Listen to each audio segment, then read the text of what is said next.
Tanpa DP dan 0%. Tanpa DP dan 0%. Sebenarnya kalau mau beli di kita ya, tanpa DP dan 0% pun kita bisa. Ada juga yang iming-iming tuh tanpa survei auto approve. Padahal kan di kita juga bisa ya kok. Oh bisa.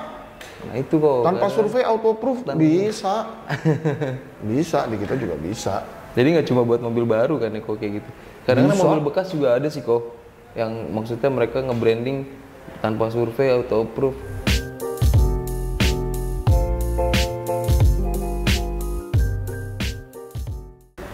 Siap. Soalnya itu kok, karena beberapa kali Rizky ketemu konsumen selalu yang dibilang kenapa harga mobil baru bunganya lebih rendah dibanding mobil bekas. Terus kenapa mobil baru bisa sampai ada yang tanpa DP, bunga 0% gitu-gitu tuh kok. Iya itu gimana tuh kok ininya? Tanpa DP dan 0%. Tanpa DP dan 0%. Sebenarnya kalau mau beli di kita ya, tanpa DP dan 0% pun kita bisa. Benar nggak? Itu bisa. Bukannya kita nggak bisa tanpa DP atau 0%. Tanpa DP 0% itu, iya tanpa DP dan 0%. Angsuran dibayar, asuransi dibayar, sama aja itu. Asuransi dibayar di depan, provisi bayar di depan, admin bayar di depan. Iya bayar di depan kan? Iya angsuran TDP-nya kan 0. Iya tetap. Makanya kalau ada yang bilang mobil baru itu DP-nya lebih murah daripada mobil bekas. Mobil bekas. Betul. Mungkin yang mau beli mobil baru itu kemarin dia mungkin mau beli Karimun yang blind van kali. Jadi dia lihat mobil bekasnya Toyota Avanza. Ya DP-nya lebih kecil mobil baru. Atau dia mau belinya mobil barunya Ayla. Dia lihat mobil bekasnya Mercy C200. Iya, Ayla lebih murah. Jomplang ya kok. Iya tapi kalau apple to apple, Ayla dengan Ayla, tentu kita DP-nya akan lebih murah. Siap. Itu sih sudah pasti lah kalau itu. Tapi kan semua syarat kan dan ketentuan kan berlaku. Betul. Gitu kan. Termasuk di mobil baru juga sama. Oh di mobil baru berarti juga berlaku ya? Sama lah. Sama semua pengajuan kredit. Jangankan buat di mobil deh. Buat di pinjol aja kriteria sama. Satu nih kok yang membingungkan buat Rizky. Ada juga yang iming-iming tuh tanpa survei auto approve. Padahal kan di kita juga bisa ya kok. Oh bisa. Nah itu kok. Tanpa survei auto approve bisa. Bisa, di kita juga bisa. Jadi nggak cuma buat mobil baru kan ya kok kayak gitu. Kadang mobil bekas juga ada sih kok. Yang maksudnya mereka nge-branding tanpa survei auto approve. Padahal semuanya juga bisa. Itu juga bisa, asal TDP 50% mah kirim aja datanya. Iya, auto approve. Ya, asal KTP-nya asli ya. Asal KTP-nya asli, jangan pakai KTP model lama ya, asal udah IKTP, KK lengkap. Iya. Ya, masalah kemarin 2 tahun ini masalah pandemi ada kurang-kurang bayar mah kita bantu lah kalau itu gampang. Tak bisa. Hah? Yang nah kalau itu udah ada releasingnya. Kalau kita mah pengennya mah seluruh bukan seluruh kabupaten lagi, seluruh kelurahan di Indonesia. Ya kan, jangankan kabupaten kota, seluruh kelurahan yang ada di Indonesia kalau bisa tercover. Iya. Tapi kan masalahnya kadang cabangnya banknya belum segede itu, belum bisa menggapai itu juga kan. Ya problemnya sih di situ. Tapi kalau punya data penjamin di kota-kota besar, misalnya punya data penjamin di BCA, kok di BCA, di Jakarta, di kotanya gitu ya kok. Bisa kita bantu, coba kita bisa. Nggak ada masalah. Nggak ada masalah. Kredit sekarang mah udah gampang lah. Gampang kok. Isinya udah gampang. Tinggal kan karena mobil sekarang kan udah jadi kebutuhan ya. Nah kok belum lama ada sempet nih kok yang ngehubungin Rizky. Orang ini bilang dia beberapa kali pengajuan ke mobil baru, mobil bekas, datanya ditolak kok. Itu ada yang salah. Itu biasanya tuh kenapa kok penyebabnya? Datanya ditolak di kita juga ada dong, bukan hanya. Pasti ada. Pasti ada dong. Data yang ditolak biasanya banyak. Konsumen yang pertama, banyak konsumen yang kurang bekerja sama mungkin. Iya. Pertama ya, biasanya dimintain datanya susah, atau mungkin dia tiba-tiba berubah pikiran, terus dia menyulitkan mengirim data, itu satu. Kedua, punya, tentu ini yang lumayan penting ya, punya catatan kredit yang kurang bagus di 2 tahun terakhir. Di 2 tahun terakhir ya? Ya, mungkin selama pandemi kemarin punya mobil ketarik, kartu kredit tidak terbayarkan, cicilan-cicilan agak mandek bayarnya. Kalau agak-agak mandek sih sebenarnya nggak apa-apa ya. Yang paling fatal itu adalah mobil ketarik sama motor ketarik. Itu fatal tuh kok. Itu fatal.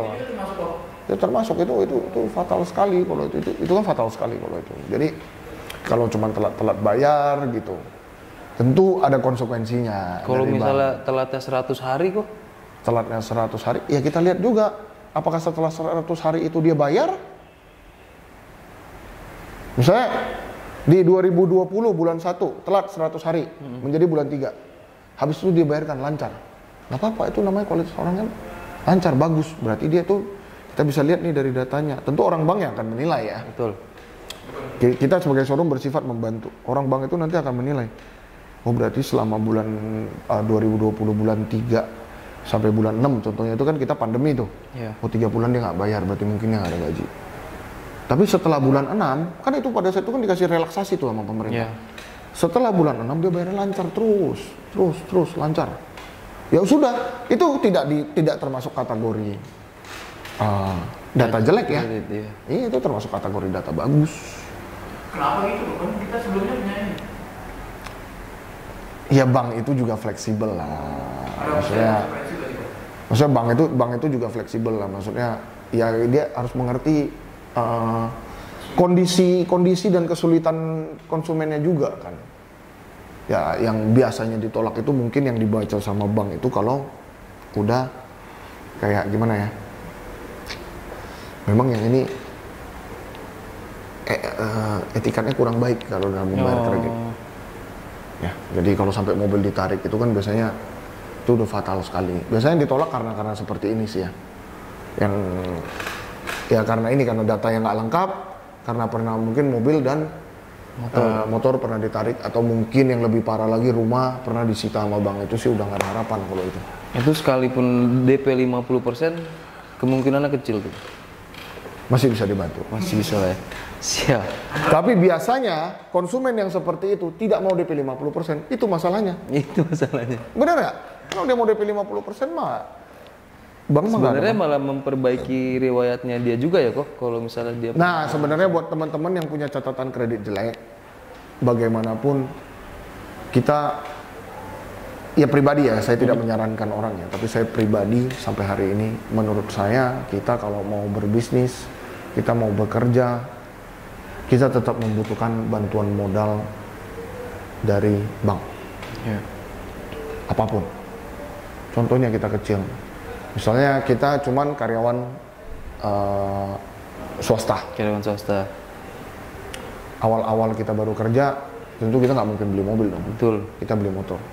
Nah waktu kita beli motor ini, itu kan kita juga membutuhkan finance. Finance itu bank. Bener dong? Betul. Ya kan?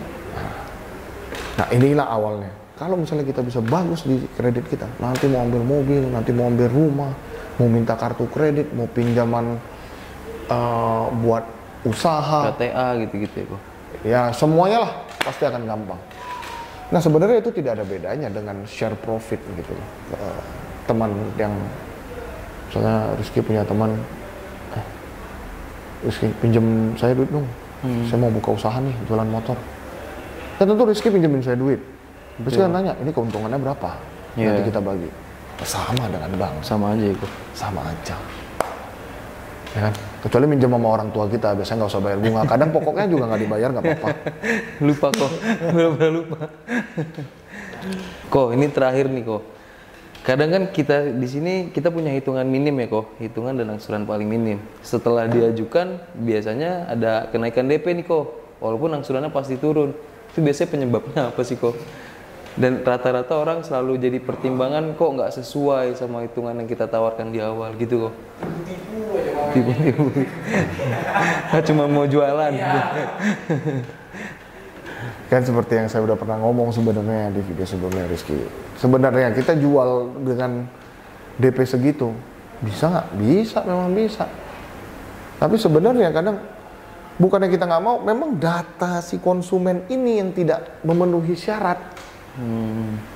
Ya kan? Kita sih kalau mau kita sebagai showroom mah ya jual lah segitu. Jual aja. Semakin pinjamannya gede, ya lebih menguntungkan showroom kan. Kenapa kita harus menjual pinjaman yang kecil? Iya. Nah, tapi memang ya itulah, semua itu berada di tangan analis di bank. Yang dilihat itu tentu orang-orang yang bisa ambil DP minim itu adalah orang yang punya catatan kredit bagus. Yang bagus ya kok. Yang bagus. Yang tidak pernah cacat, tidak pernah telat. Kalau benar-benar hari ini ada orang yang komen di kita yang bilang, wah ini tipuan jualan doang, ini cuma pancingan ini, pedagang. Pancingan pedagang. Kasih saya data, orang ini benar-benar memenuhi syarat ya. KTP, KK, NPWP, punya rumah, tidak pernah punya catatan kredit, tidak pernah punya cacat kredit kredit. tapi punya catatan kredit. Tapi berjalan bagus ya kok. Tapi berjalan bagus. Misalnya bawa kredit motor, KTA, cicilan mobil, apapun yang berbentuk kredit, cicilannya bagus. Kasih saya 5 data ini. Saya bikin sesuai dengan yang kita ada di iklan kita. Tapi biasanya yang orang nggak terima itu, kadang kartu kredit belum bayar. Iya. Pinjol belum dibayar, home kredit belum dibayar. Pinjol biasanya dipakai temennya kok. Iya, Dipakai tapi kita nggak bisa ngomong sama orang bang yang dipakai orang ini dipakai sama saudaranya. Orang bang mah kagak mau tahu, dia tahunya nama ini. Banyak sih alasannya seperti itu ya. Kadang home kredit 120.000 nggak dibayar, orang bank ya takut. 120.000 aja nggak dibayar, apalagi cicilan mobil 2 juta. Kayak kita sama temen kita aja, Rizky, kayak lu sama gua. Rizky pinjam duit dong 200.000, Rizky pinjamin. 200.000 ini belum saya balikin Rizky.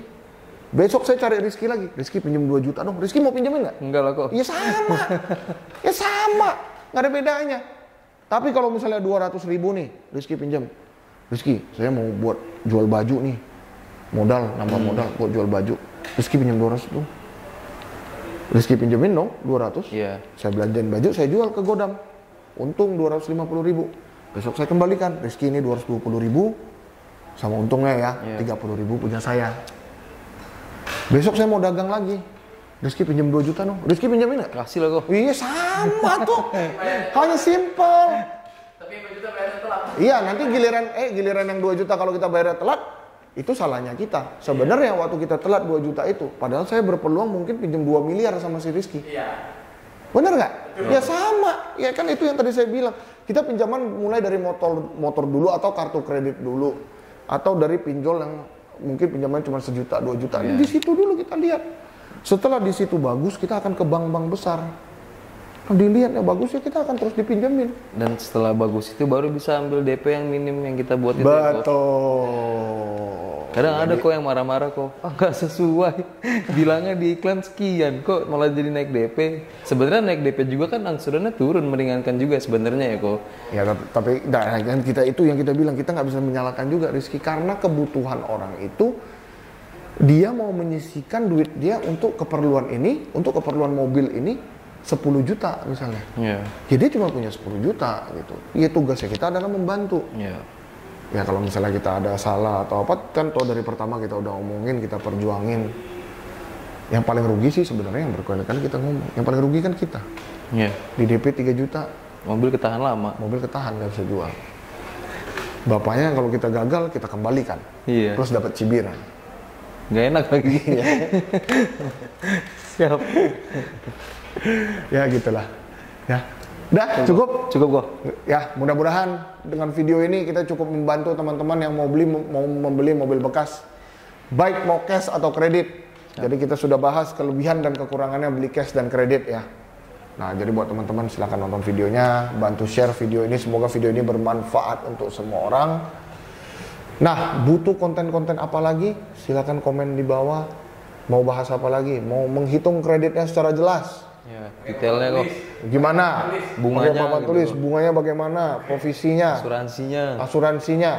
Kalau cuma 1-2 orang datang aja ke Hobi Mobil, nanti kita ajarin. Training dong. Ya kan? Training. Nggak apa-apa, nggak ada masalah, beneran kan saya udah bilang maksudnya. Orang mau datang ke sini, mau cuma tanya-tanya, belajar gitu. Nanti belinya di sebelah, kita nggak ada masalah. Saya mah nggak pernah maksa orang untuk. Kalau senang dengan kita baru beli. Kalau merasa kurang nyaman, Siap. Bener dong? Iya kok. Itu memang prinsip dagang harus seperti itu. Ya udah, terima kasih teman-teman. Jangan lupa like, komen, dan subscribe. Sampai ketemu di video selanjutnya. Dadah.